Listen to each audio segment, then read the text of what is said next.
kayune purwa sejati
oh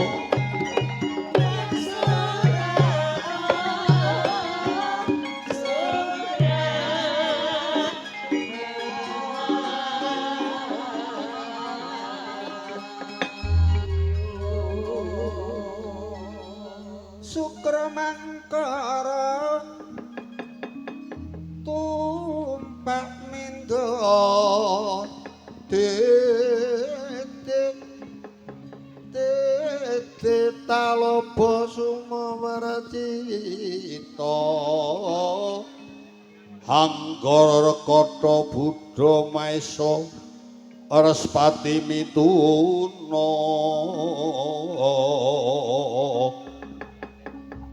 eka bumi Twititatur Panca Sapsapta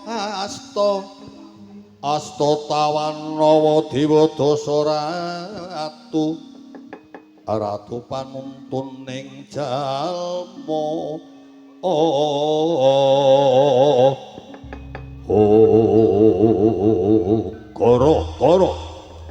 Gara-gara semudaning kayangan Jong Giri Sloka amung ewang padha panangasta cukumane isi tirta kamandanu kang katetesaken ana jagat marca padha arep sir padha sakala sir ping gara-gara bebarengan jebodeling Perpat Panakawan Semar Gareng Petruk Sumawara Bagong yen Cinandra saking Mandrawa langkung telatah Ngayogyakarta.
Dedep tidep para bawaning Ratu Sasadara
Tak oyak wiwit jam 11:30 jam 3 aku bisa jedul kanthi slamet.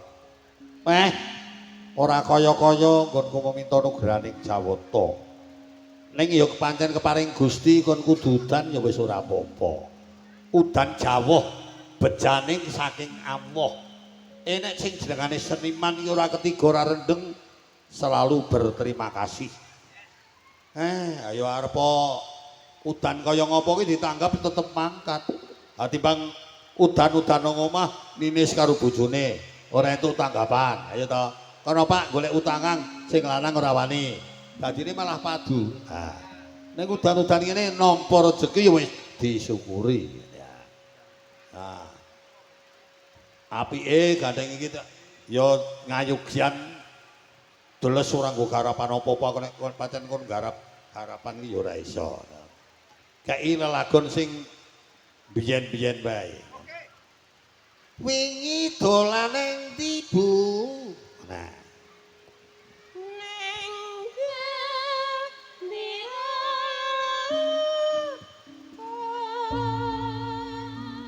Dina Minggu to neng. Gajah ana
matur nuwun isih semangat.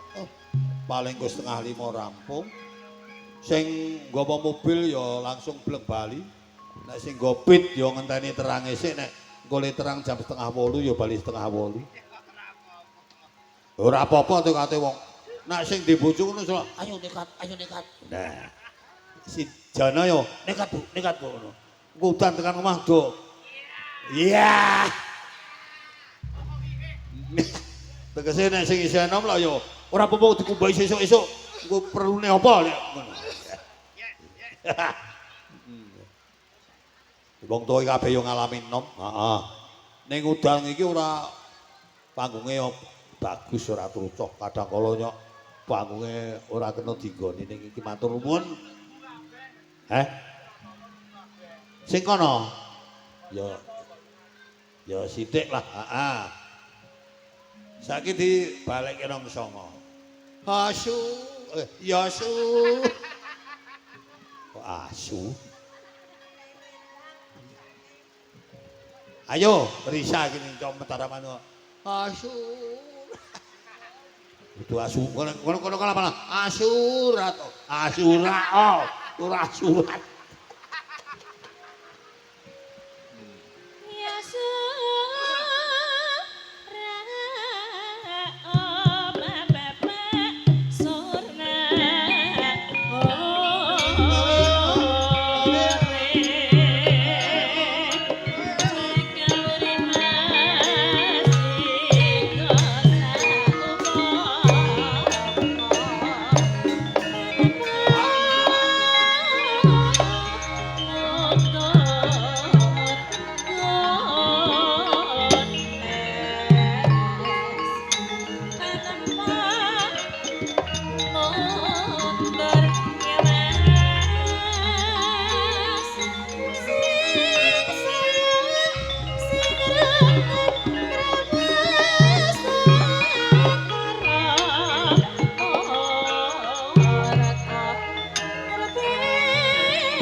Kang Gareng, piye Truk?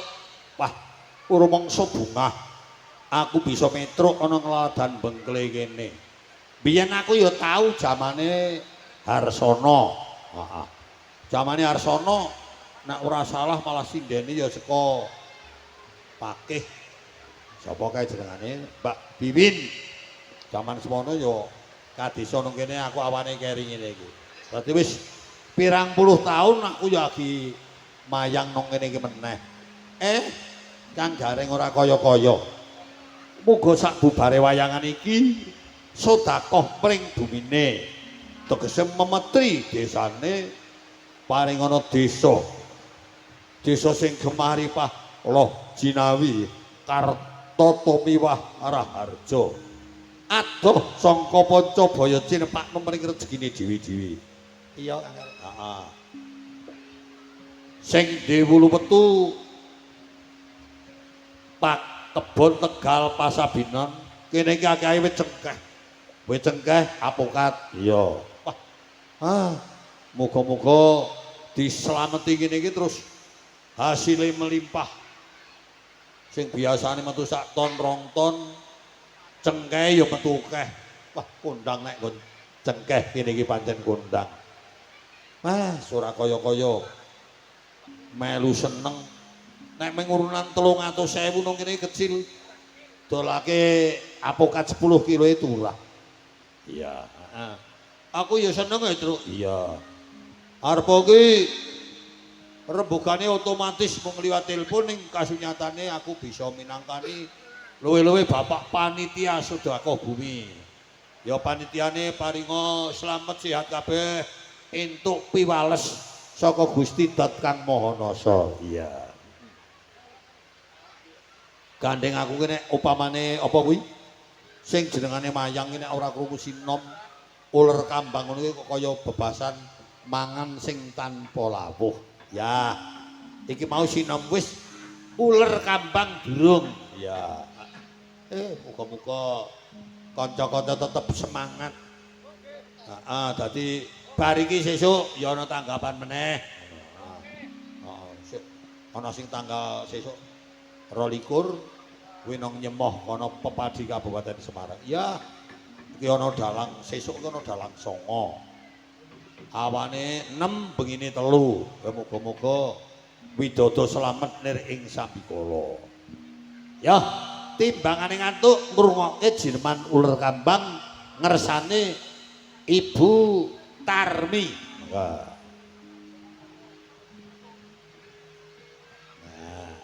jam 3 karo tengah jam meneh, kaya engko setengah 5 rampung.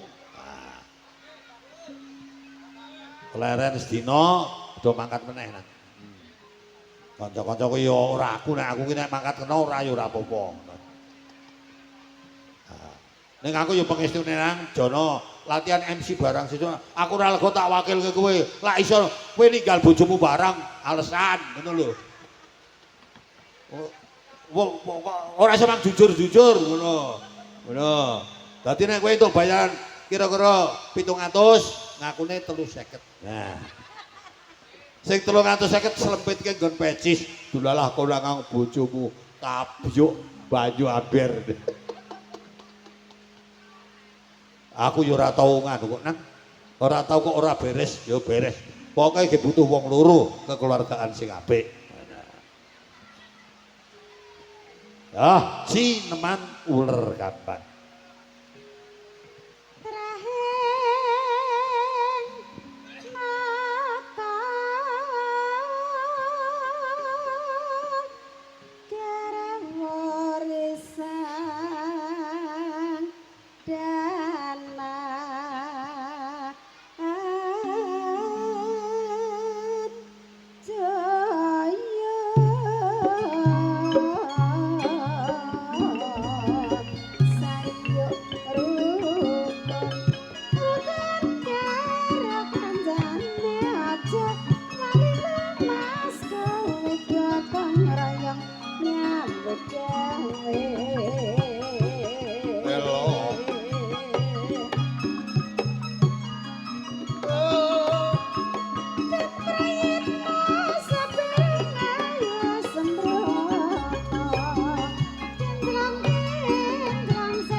lagu iki tak aturke Bapak Maksum ingkang tasih kepareng lenggah.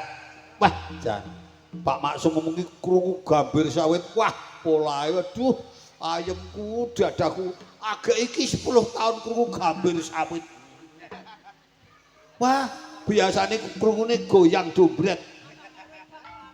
Pak Maksum niki dikai wedang karo Bu Satini kok adoh pripun, Mbak?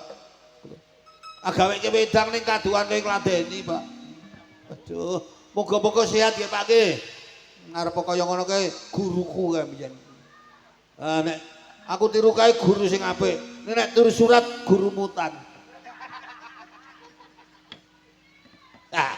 Aku seneng. Sing jaga sedhong untel-untelan kaya pitik ngendhog lho. Aku sama nek turu kesuk ngertine nang kamar. Sok sadirana sithik. Bulebak ngetan kono. Dadi malah berbahaya. Nah. Terus ke Ibu monggo.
Matur sepanuwun Bu Tarmi ingkang sampun keparengaken Ngaturaken jineman ulur Gampang disambung orang wah elok arepa ya sawane wis ndungkap ning suarane je apik kejaba nek laris nyinyen ya nang omah juragan apokat wah bakul apokat sak bojone apokat entek bakul susu gandeng ya ngingu sapi heeh dadi nek sapine entek diperes-peres susune bojone dhewe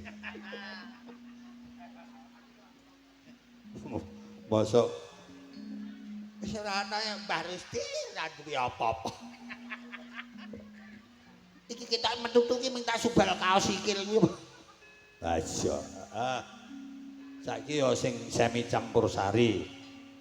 Mbak Risa. Apa prayogane apa? Apa ya? Nek arep bawa ya milih sing marai guyu mau dadi men sumuk ngono. Mikir apa ya? Apa sih ana bawane to? Apa ya saya? Apike kono sing milih. Oh iya, iki mau bojone ya ana kok. Jana ya ahli. Ahli swarga. Ahli. Ojo. Ahli swarga. Jon. Oh, bojone bagus. Ya milih oh iya. Le milih bojo Risa kok ya beneran entuk wong apik ngono lho. Ah ya kok tak tamat-tamat iki ora tau royal tenan ora tau. Ora tau. Ning ya boh wong jenenge wong lanang kok. Ora tau weruh. Heeh. Ora tau weruh kok. Ning ketok enak kono ora kok. Ora ana sinden-sinden sing telampar ngono ki ora ana kaya ngene. Ora ana. Sing telampar ki yo. Oh nek penyanyi sing penyanyi ya ana padha wae. Ayo, bawa-bawa, Mbak Risa.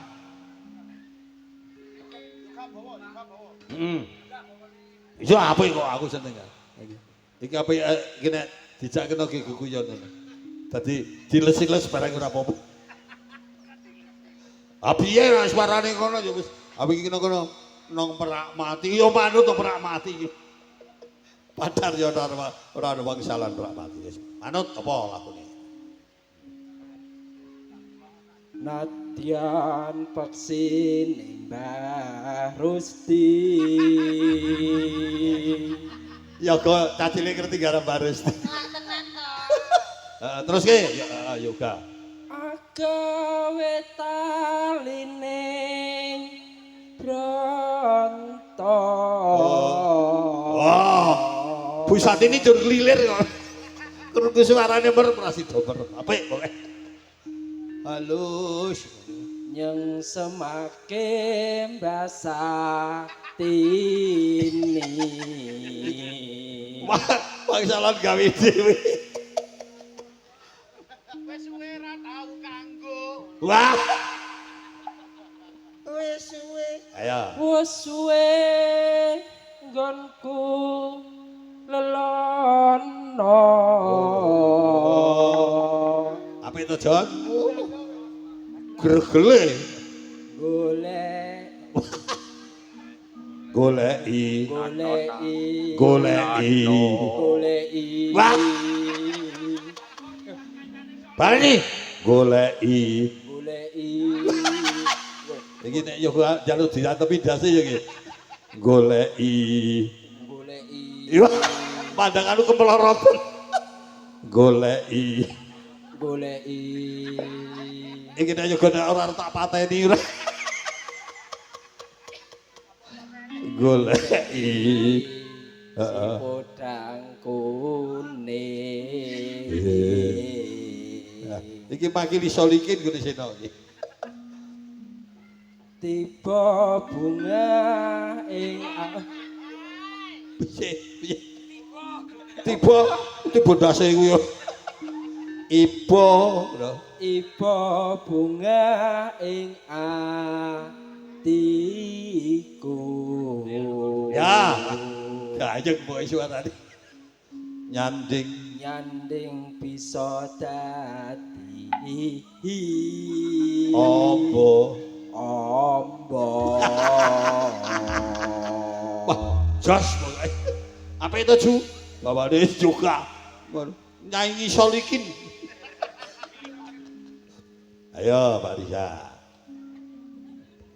Dan Bang Ragu juga nggih. Esok awan. Esok awan ning omah wis ora krasan. Yuran anggolek isih tak sayang. Babak-babak miterangkan kok ora krasa esok awan nganti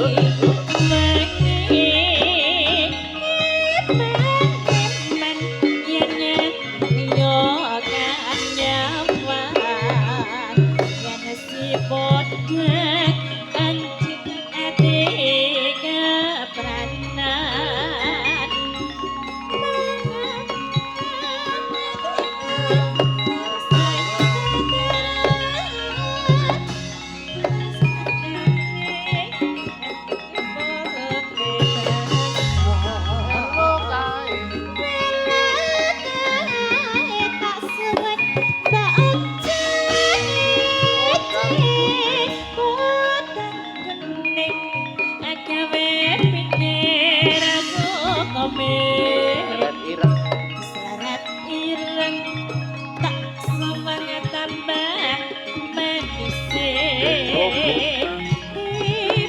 bunga yang lakon nyanding selirat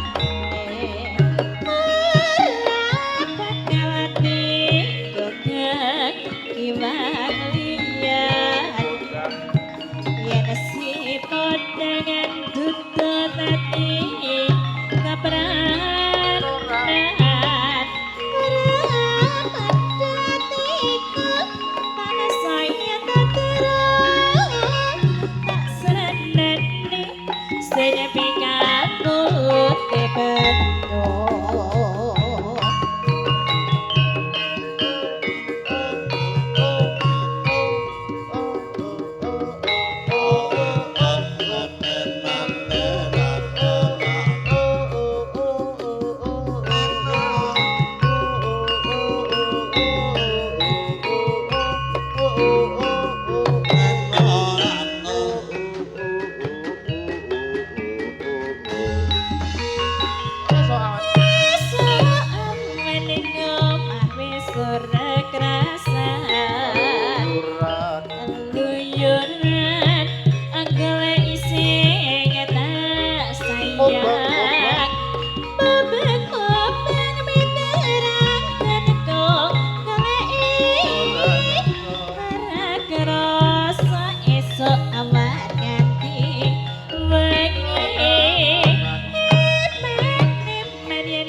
nyanding selirat